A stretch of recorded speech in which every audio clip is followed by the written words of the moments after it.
बिस्मिल्लाहिर्रहमानिर्रहीम, अस्सलाम वालेकुम। मेरा नाम डॉक्टर मीर शकील अहमद है और बाय प्रोफेशन में फ़िज़िकल थेरेपिस्ट हूँ। पिछले दिनों मैंने एक पोस्टर लगाया जिसमें मैंने बात की कि 20,000 रुपये में अपना क्लिनिक बनाएं। इस बात के पीछे एक मकसद था, मकसद मोटिवेट करना। डीमोटिवेशन कभी भी मेरा मकसद नहीं रहा। जैसे जैसे सैचुरेशन बढ़ती जा रही है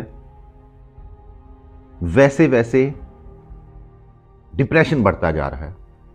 फिजियोथेरेपी में बहुत सारे इंस्टीट्यूट्स बन गए।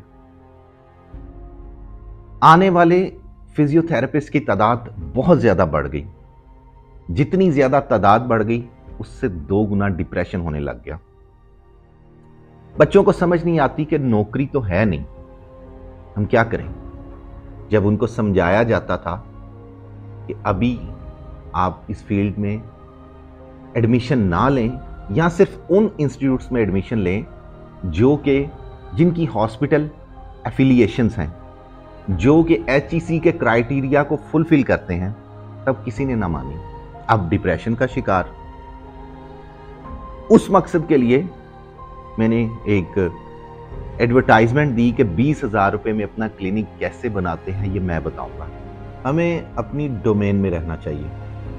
अगर हम अपनी डोमेन से हटते हैं तो हम अपनी फील्ड के साथ नाइंसाफी कर रहे हैं।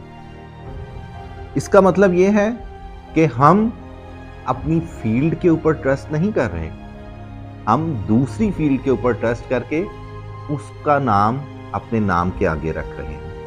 हमें ऐसा नहीं करना। हमें अपनी स्किल्स को इंप्रूव करना है, हमें अपनी मैनुअल स्किल्स को इंप्रूव करना है। हमारे एक बड़े प्यारे दोस्त, उन्होंने नीचे कमेंट किया कि 20,000 रुपये में आप सेटअप बनाएंगे तो क्या आप 20,000 रुपये में मोडेलिटीज खरीद लेंगे। मुझे आज तक यह समझ नहीं आती कि हम अपने नाम के साथ लगाते हैं consultant physiotherapist and manual therapist. तो मैनुअल थेरेपिस्ट का टाइटल लगाने के बाद हम असिस्टेंट फिजियोथेरेपिस्ट या टेक्नीशियन बनने की तरफ क्यों जाते हैं। मोडेलिटीज एडजस्ट करना हमारा काम नहीं है। हमारा काम अपनी स्किल्स को इंप्रूव करना, अपनी स्ट्रेटजीज को इंप्रूव करना और पेशेंट की सेटिस्फैक्शन मैनुअली करना है। अगर हम एक अच्छे मैनुअल थेरेपिस्ट हैं तो हमें मोडेलिटी की जरूरत नहीं है। इस चीज से निकलें। मैनुअल थेरेपिस्ट मोडेलिटीज को अपने आप से उतना ही दूर करता है जितना कि उसको उससे दूर कर लेना चाहिए। तीसरा पॉइंट कि क्या 20,000 रुपये में क्लिनिक वाकई बन सकता है? तो हाँ, क्लिनिक बन सकता है। बहुत सारे यहां पे नामवर फिजियोथेरेपिस्ट वो जीरो से शुरू हुए, उनके पास शायद 1 रुपया भी नहीं था और उन्होंने अपने सेटअप्स बनाए। नौकरी, मेरा ख्याल है कि फिजियोथेरेपी की नौकरी 2 या 3% लोगों के पास है और आगे जॉब्स निकलने के चांसेस भी कम है। नौकरी का मतलब होता है नौकर बनना। ये अपने जहन में रखिएगा, नौकर बनना। अगर आप सारी जिंदगी नौकर बनना चाहते हैं तो नौकरी कर लें। अगर आप इंडिपेंडेंट होना चाहते हैं ना, क्लिनिकल सेटअप बनाएं। वो कहते हैं ना कि चाहे एक फट्टा लगा लें, लगाएं। मैंने अपनी जिंदगी के इस निचोड़ में ये देखा, मैं आपको फ्री में मुफ्त मशवरा दे रहा हूं, कोई भी नहीं देगा। क्यों? सबसे इंपॉर्टेंट चीज मशवरा होती है, अच्छा मशवरा। आप कोई भी सेटअप ले लें, आप उसके साथ रेंट के ऊपर बात ना करें। आपको नहीं पता अभी कि आपकी क्लाइंटेज कितनी है, कितने क्लाइंट्स आएंगे, क्या आप किराया पूरा कर सकेंगे, नहीं कर सकेंगे, बिल अखराजात पूरे कर सकेंगे, नहीं कर सकेंगे। आप दिल बर्दाश्ता होके महीने 2-3 महीने बाद क्लिनिक क्या छोड़ेंगे, आप फील्ड ही छोड़ देंगे। आप शेयर बेसिस पे काम करें। हॉस्पिटल्स, क्लिनिक्स में जाएं, उनको कहें कि हमने शेयर पे काम करना है, अपनी स्किल्स को बेहतर करें।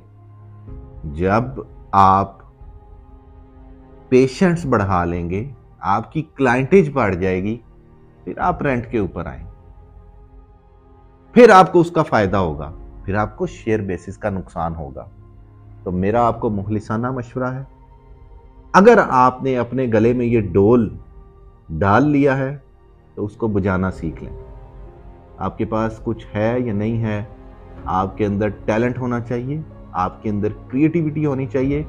जिस बंदे के अंदर क्रिएटिविटी नहीं है, जो ज़हनी गुलाम है, वो कभी इस फील्ड में क्या किसी भी फील्ड में तरक्की नहीं कर सकता। अपने अंदर से एहसास से कमतरी को निकाल दें, बिल्कुल निकाल दें।